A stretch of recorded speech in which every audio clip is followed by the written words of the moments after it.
sobre um chanceler da época que levava os sacerdotes em uma fazenda para realizar orgias com mulheres.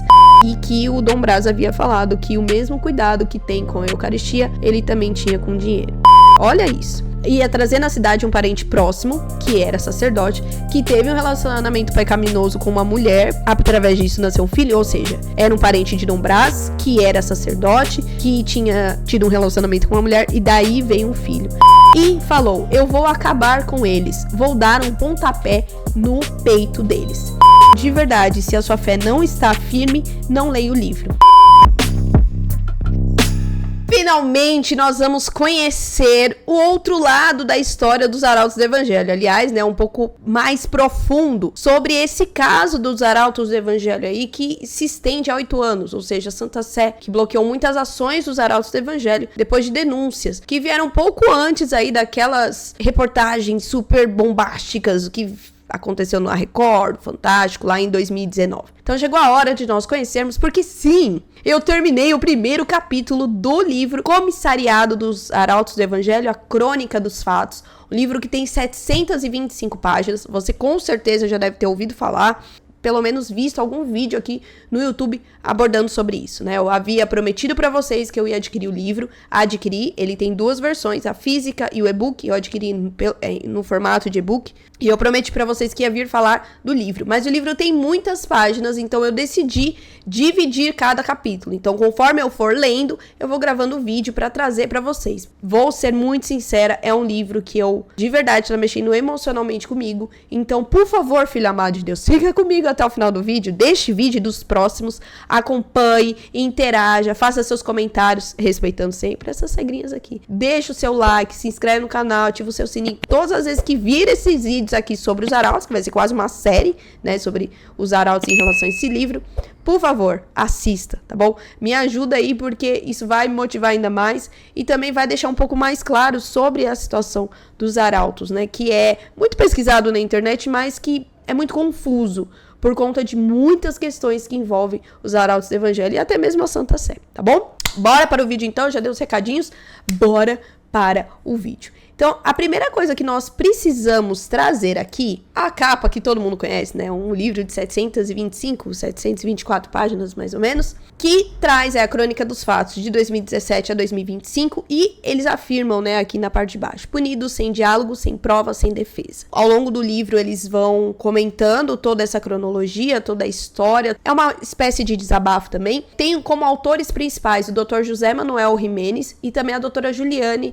a irmã doutora Juliane Vasconcelos, quase a minha xará. Então, são esses dois aqui que estão à frente dessa questão, eles estão passando, divulgando, existem muitas notas para a imprensa, nos blogs, e eles também foram no Santo Flow abordar sobre essa questão, e lá eles inclusive falaram que não foi apenas os dois que produziram esse livro, mas é um conjunto, é como se fosse uma equipe que reuniu todos os fatos, todas as informações, prints, documentos, para colocar aqui, e que o objetivo principal desse livro não é apenas, né, como uma autodefesa, ou para ver se o Vaticano olha para a situação dos arautos do Evangelho, mas é também uma forma de registro de toda essa história, que segundo o que eles falaram, muitas pessoas de dentro dos arautos do Evangelho não conseguem entender por que teve o bloqueio, como que começou, quem são as pessoas envolvidas, quem investigou, enfim. Então eles fizeram toda uma reunião de documentos e informações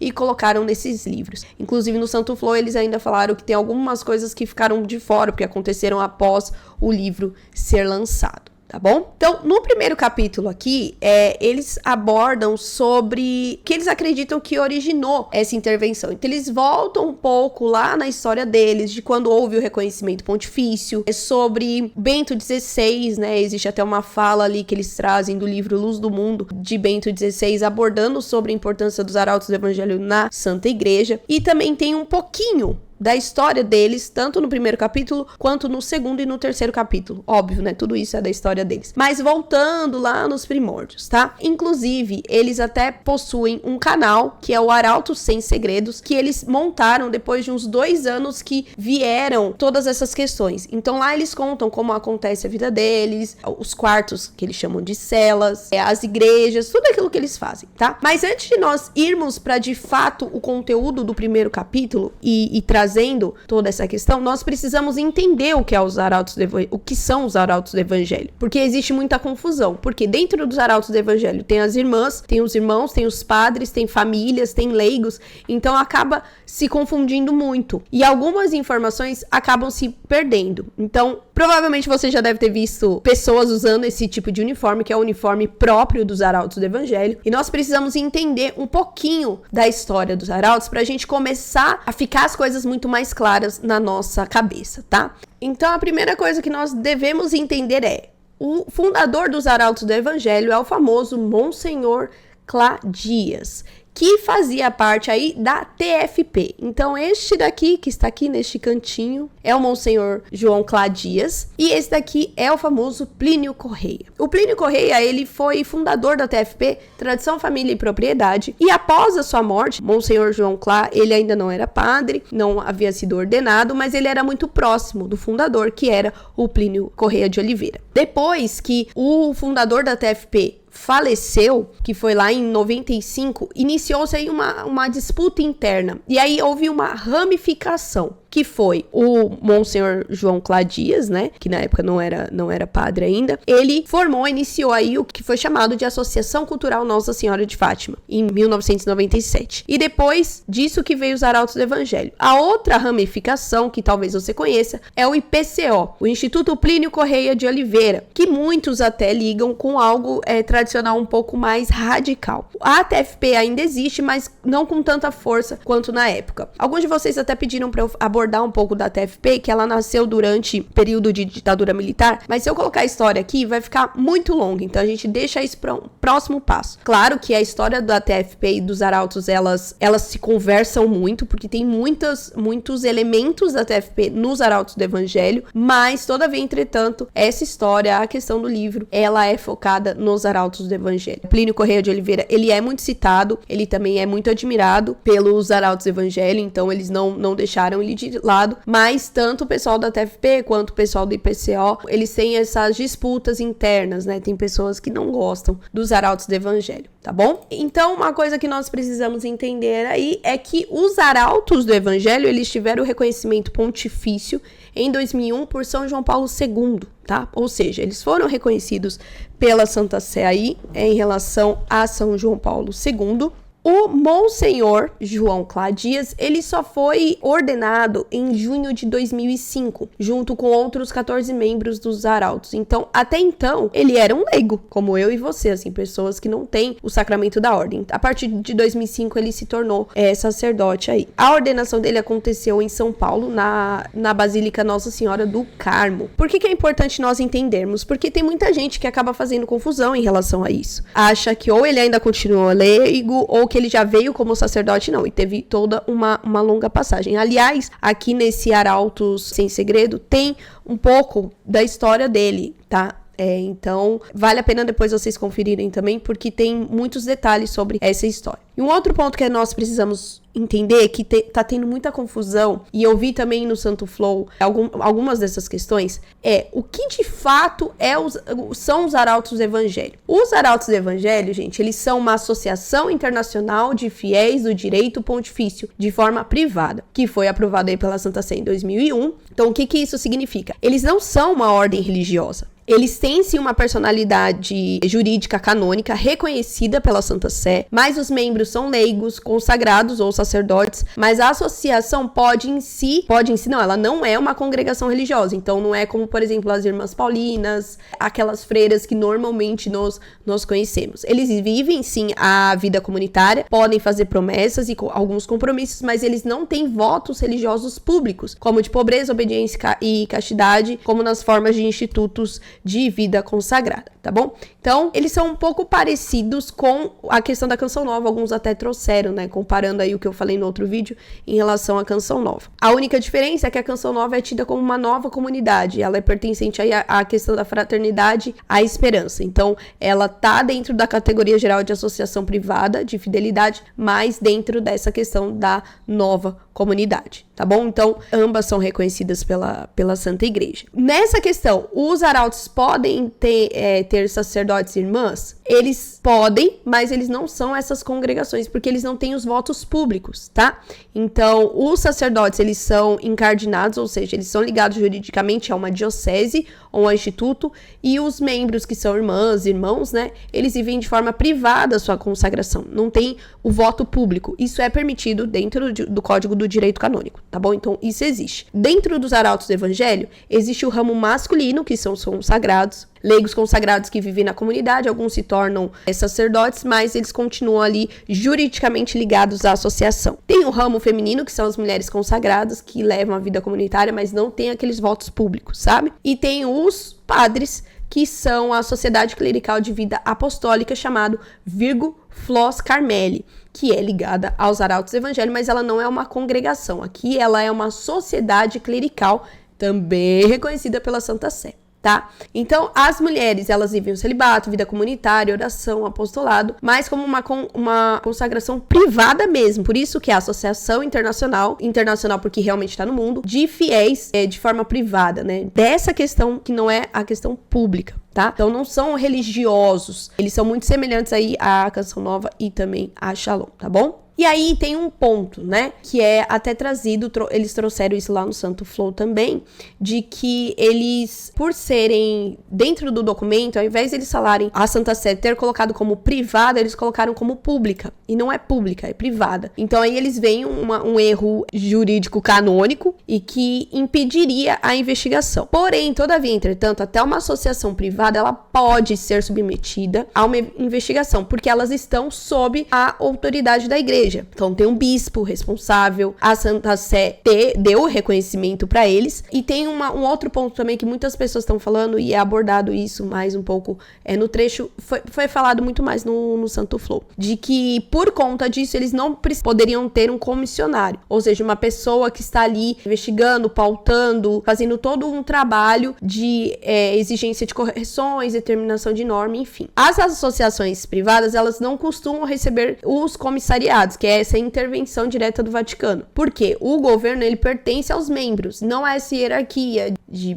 reitor, essas coisas. Porém, a Santa Sé pode sim fazer uma visita apostólica, pedir os documentos, procedimento de questionário, exigir correção, determinar norma disciplinar e restringir atividades. Uma associação privada não quer dizer que ela é intocável ou que não possa ser investigada. Pelo contrário, se ela tem o reconhecimento pontifício, ela está sob a autoridade da igreja. Então, sim, a igreja pode trazer a parte do comissário, mas é raro. Existe uma outra associação também que teve um bloqueio aí, franciscanos, acho que é da Imaculada, se eu não me engano, que eles também passaram. Aqui no livro é dito sobre essa questão que foi feita, né, essa investigação, a visita apostólica e o comissário foi liberado pelo famoso Dom João Braz de Avis, e que tem nesse trecho do livro, no primeiro capítulo, onde eles falam ali a versão pessoal de um purpurado. Aliás, gente, tem algumas pessoas que entenderam como se eles estivessem tratando Dom João Braz de Avis como se ele fosse de uma forma pejorativa, o purpurado. Mas purpurado quer dizer essa questão de ser cardeal, de ter este cargo, digamos assim, tá? Então,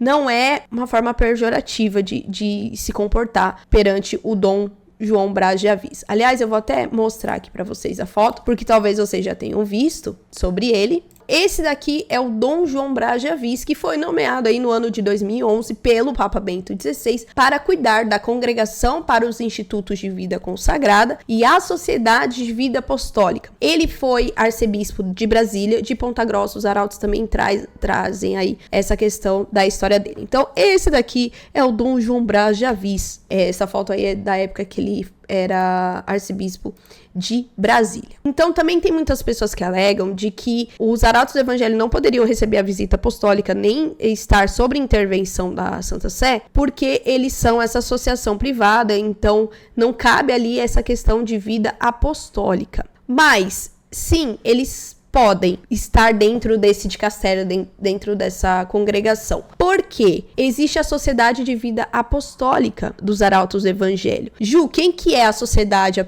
de Vida Apostólica? O Estado Clerical. E como ele está ligado à Associação dos Arautos, tudo que está ligado à Associação dos Arautos, eles podem fazer uma investigação. Então, como eles estão ali consagrados e vivem uma vida comunitária, as irmãs também, sim, eles podem investigar tudo. Então, a associação privada de fé, ela pode ser investigada, ela pode receber visita apostólica, determinação disciplinar, estatutos que podem ser revistos ou suspensos, raramente recebem o comissionário, mas isso não é possível, isso não é proibido no Código do Direito Canônico. E como eles são uma sociedade de vida apostólica, está dentro aqui da congregação, eles podem ser investigados normalmente, receber interventor, tanto na questão de governo, de cuidar, de administração mesmo, e também tá na competência desse dicastério, tá bom? E aí tem algumas dúvidas, né, Ju? Mas a parte laical, que é a parte de leigos, pessoas que não são irmãs, né, não fazem voto de celibato, as famílias, elas também podem ser investigadas? Sim, qualquer associação de fiel que é reconhecida pela Santa Sé, ela pode ter visita canônica,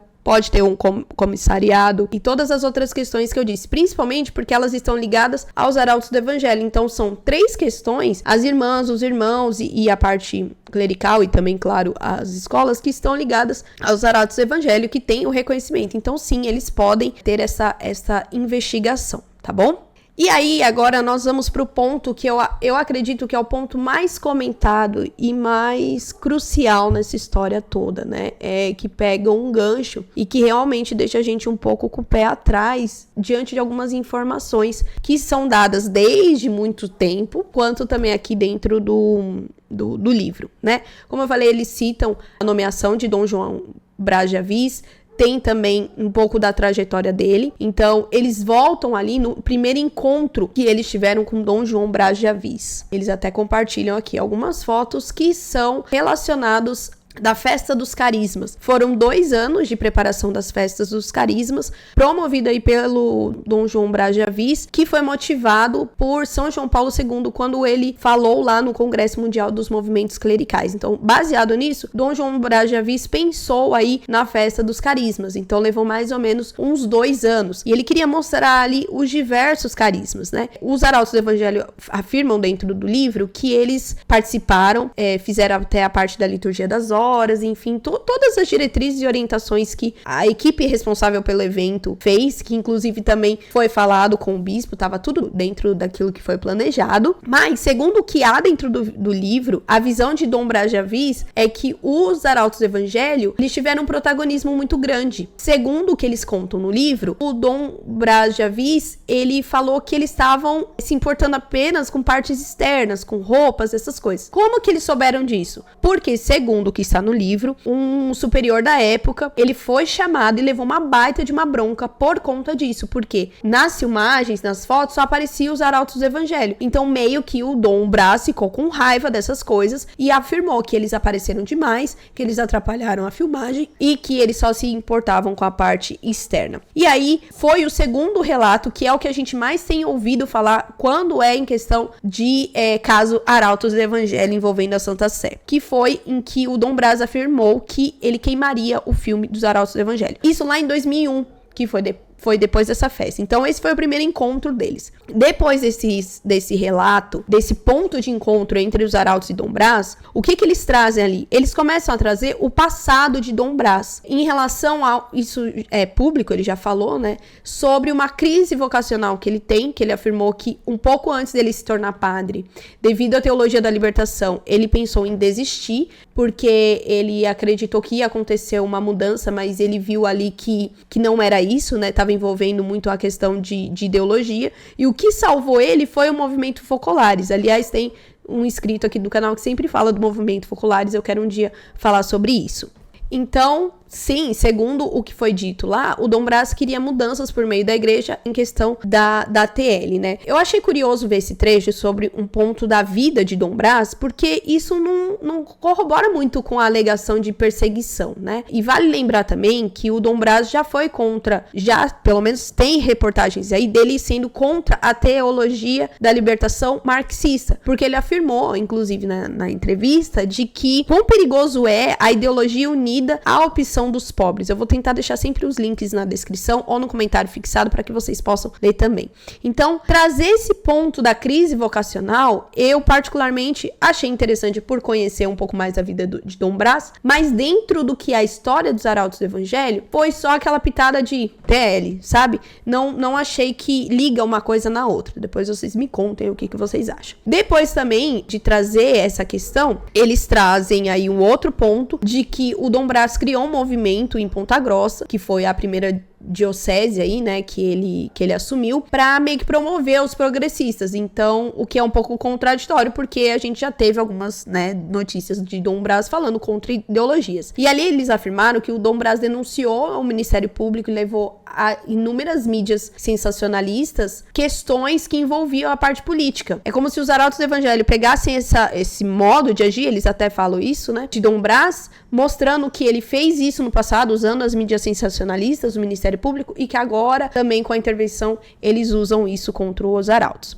E aí, no ano de 2002, depois do fatídico encontro entre Dom Braz e os arautos do evangelho, começaram a circular, e essa parte aqui, começaram a circular aí denúncias, né, de um ex-candidato a religioso, então um ex-seminarista, sobre graves problemas internos relacionados a assédios e práticas homossexuais dentro do mosteiro da cidade. Então aqui tem algumas notícias desses jornais. E aí, por conta disso, como o Dom Braz na época estava fazendo ali esse movimento político, né, que ele criou, estavam começando a trazer isso de que Dom Braz não tinha pulso, que ele não cuidava de questões internas, diziam que para cuidar dos problemas internos, ele fazia menos questão do que cuidar de questões políticas e questões externas. E além disso, tem o relato do livro sobre um chanceler da época que levava os sacerdotes em uma fazenda para realizar orgias com mulheres. E aí, dentro desse trecho do livro, onde aborda aqui todas essas questões, é trazido um questionamento, né, sobre a preocupação do bispo com os de fora e nenhuma ação com os de dentro. E um ponto muito comentado foi sobre a castidade, porque depois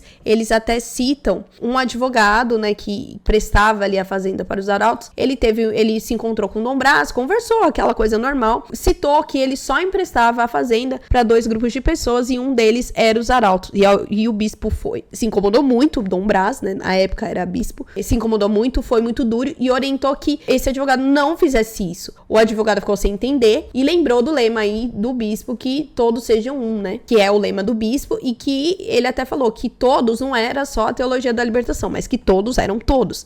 E aí, segundo o relato desse livro, que cai na questão, lá ligando a parte das denúncias, de que Dom Braz afirmou que não suportava a pureza deles, arautos do evangelho. Então, um ponto aqui que eu preciso mencionar, óbvio, eu não sou a favor de que nós passemos pano para as coisas erradas da igreja, a gente sempre traz aqui muitas polêmicas, inclusive sobre isso, eu falei isso no último vídeo, né, aquele lá sobre o livro dos padres gays, mas aqui foi trazida uma situação muito complicada, que era a questão de orgias e coisas erradas que aconteciam na época, e a gente não tem informação se houve investigação, se não foi, se a Santa Sé sabia, se não sabia, é um ex-religioso, é real, não é real, teve acordo, não teve... Então a gente não tem muita informação. Essa questão, de verdade, eu achei que foi uma exposição um pouco desnecessária em relação a essas questões aí.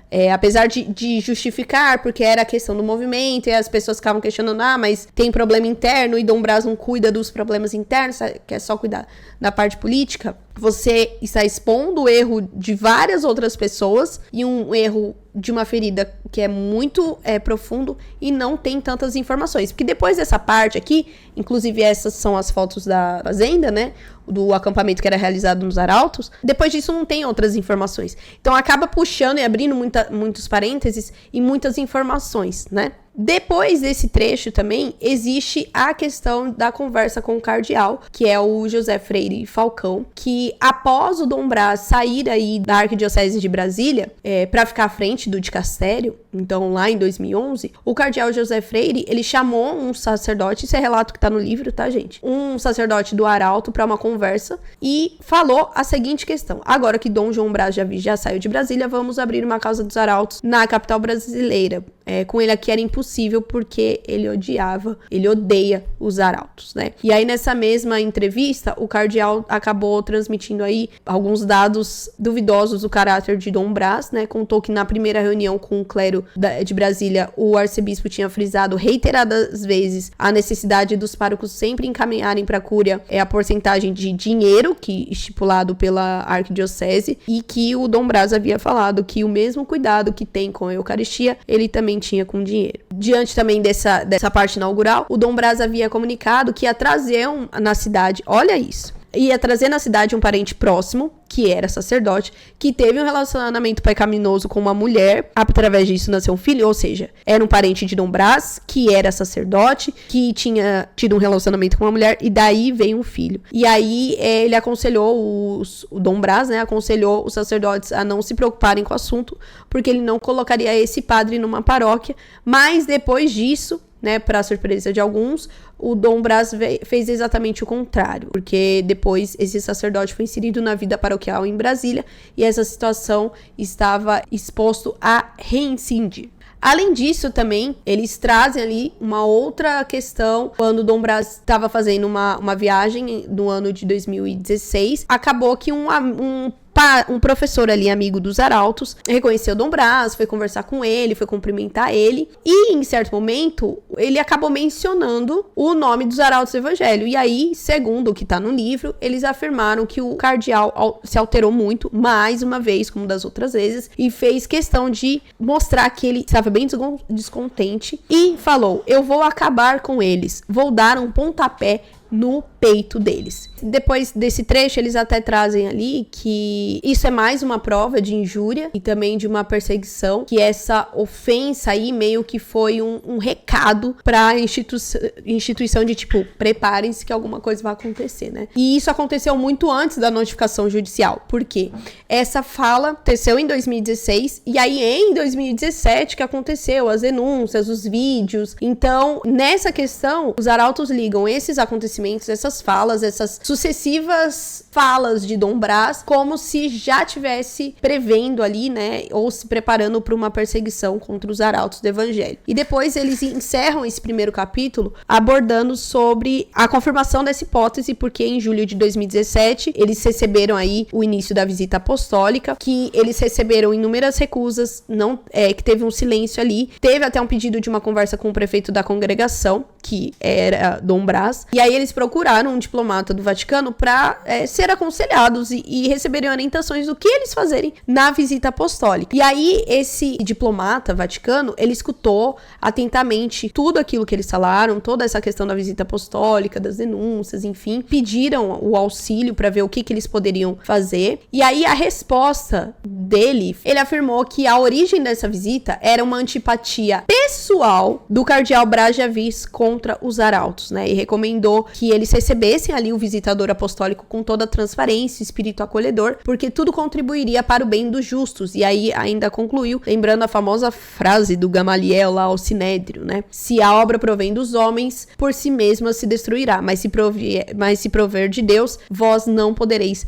destruí-la. Então eles aí encerram o primeiro capítulo trazendo essa questão, essa pitada aí em relação a Dom João Brás de Avis, que tá aqui nessa fotinha que eu compartilhei com vocês. E aí eles trazem o protagonista, vamos dizer assim, o vilão da história dos arautos do Evangelho. Então eles encerram o primeiro capítulo aí trazendo todas essas questões e meio que fazendo essa cronologia, né, lá, desde de 2001 até 2017, que foi o início da visita apostólica. No capítulo 2, eles já começam a trazer ali os grupos que se mobilizaram para fazer essas denúncias e que se uniram com Dom João Braz de Aviz, mas isso vai ficar pro próximo vídeo. A minha opinião em relação ao primeiro capítulo. A primeira impressão, lendo o primeiro capítulo, não foi de novidade, porque eu já conhecia, né? Eu já acompanho os arautos, essa história há muito tempo, então não foi de novidade, mas tem sido muito cansativo e chato. Então, as primeiras impressões das primeiras páginas do livro é em relação a isso. Não tem muita diferença das informações que eu já tive, pelo menos nesses primeiros capítulos. Isso tem mexido muito comigo, porque, principalmente nesse primeiro capítulo,